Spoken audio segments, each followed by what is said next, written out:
Hey everyone, welcome back to another YouTube video, and in this video I'll be showing you guys how to fix Venmo not receiving verification code.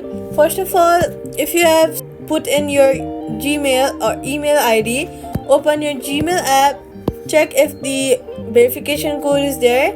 If it's not over there, click on the 3-line option on the top left corner and then go to your spam and see if it's over there. If it's not over there, check your trash if it's available over there and you will find it there. Now if you have sent your code on your number, check your SMS and then try checking if it's in WhatsApp. It must be in there. After that, switch between Wi-Fi and mobile data to rule out network issues.